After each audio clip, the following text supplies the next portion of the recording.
अष्टम स्कंद भगवान के मत्स्य अवतार की कथा। श्री भगवान ने कहा, सत्यव्रत, आज से 7वें दिन भ्रूलोक आदि तीनों लोक प्रलय के समुद्र में डूब जाएंगे। उस समय जब तीनों लोक प्रलय काल की जल राशि में डूबने लगेंगे, तब मेरी प्रेरणा से तुम्हारे पास एक बहुत बड़ी नौका आएगी। उस समय तुम समस्त प्राणियों के सूक्ष्म शरीरों को लेकर सप्त ऋषियों के साथ उस नौका पर चढ़ जाना और समस्त धान्य तथा छोटे बड़े अन्य प्रकार के बीजों को साथ रख लेना। उस समय सब और एकमात्र महासागर लहराता होगा, प्रकाश नहीं होगा।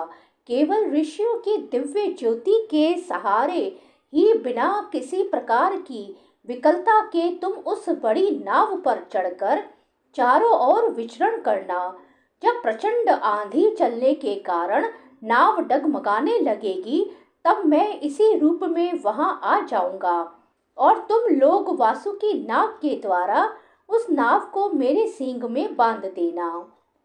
सत्यव्रत, इसके बाद जब तक ब्रह्मा जी की रात रहेगी, तब तक मैं ऋषियों के साथ तुम्हें उस नाव में बैठाकर उसे खींचता हुआ समुद्र में विचरण करूंगा।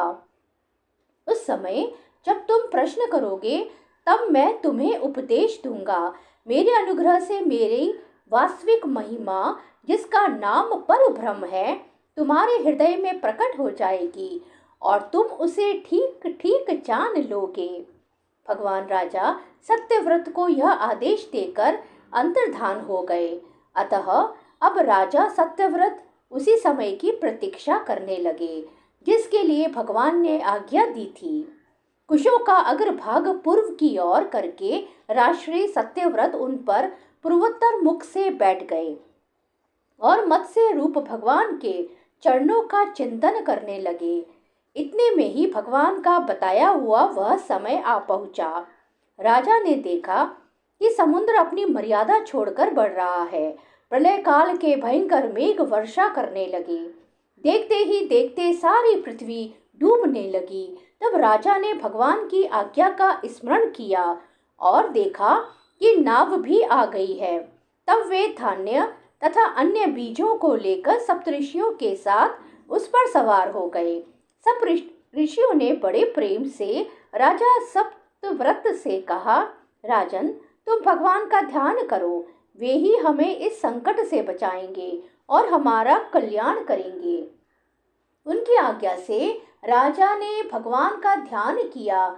उसी समय उस महान समुद्र में मत्स्य के रूप में भगवान प्रकट हुए। मत्स्य भगवान का शरीर सोने के समान दिव्य दिव्य मान था और शरीर का विस्तार था 4 लाख कोस। उनके शरीर में एक बड़ा भारी सींग भी था। भगवान ने पहले जैसे आज्ञा दी थी, उसके अनुसार वह नौका वासुकी नाग के द्वारा भगवान के सींग में बांध दी गई और राजा सत्यव्रत ने प्रसन्न होकर भगवान की स्तुति की। राजा सत्यव्रत ने कहा, प्रभु, संसार के जीवों का आत्मज्ञान अनादि अविद्या से ढक गया है। इसी कारण वे संसार के अनेकानेक कलेशों के भार से पीड़ित हो रहे हैं। जब अनायास ही आपके अनुग्रह से वे आपकी शरण में पहुंच जाते हैं, तब आपको प्राप्त कर लेते हैं। इसलिए हमें बंधन से छुड़ाकर वास्तविक मुक्ति देने वाले परम गुरु आप ही हैं। यह जीव अज्ञानी है, अपने ही कर्मों से बंधा हुआ है। वह सुख की इच्छा से दुखप्रद कर्मों का अनुष्ठान करता है, जिनकी सेवा से उसका यह अज्ञान नष्ट हो जाता है। वे ही मेरे परम गुरु आप मेरे हृदय की गांठ काट दे।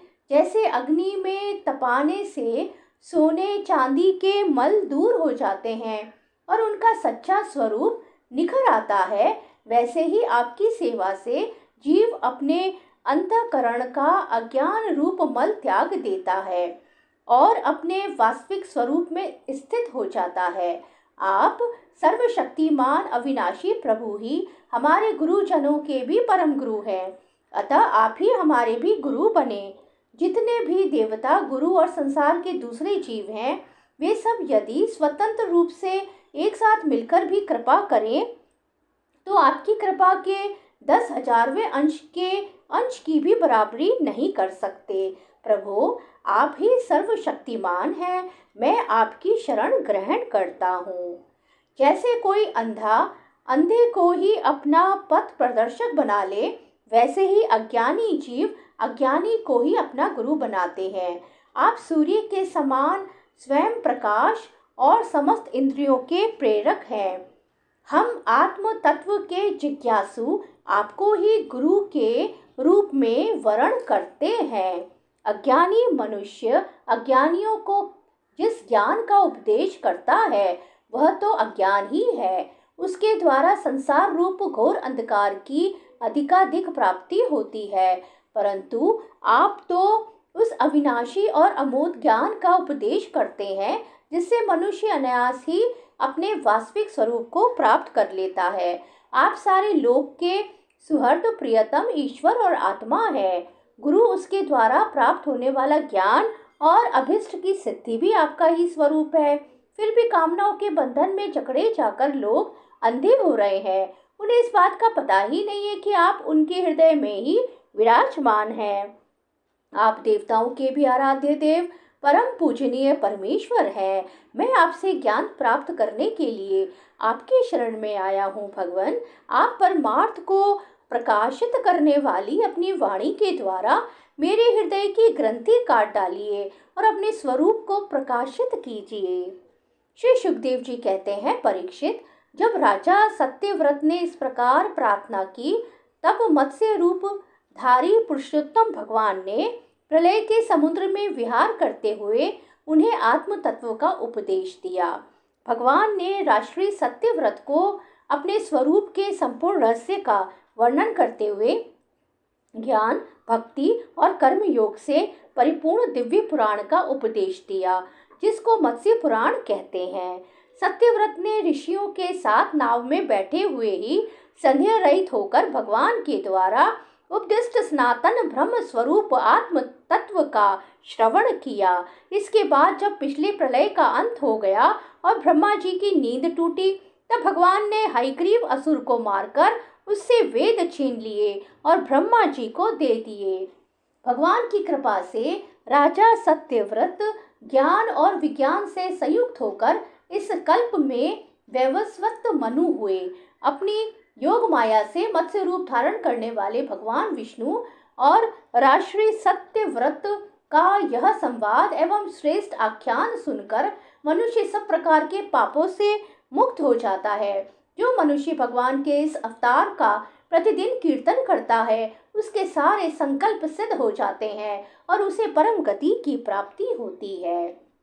प्रलयकालीन समुद्र में जब ब्रह्मा जी सो गए थे, उनकी सृष्टि शक्ति लुप्त हो चुकी थी। उस समय उनके मुख से निकली हुई श्रुतियों को चुराकर हयग्रीव दैत्य पाताल में ले गया था।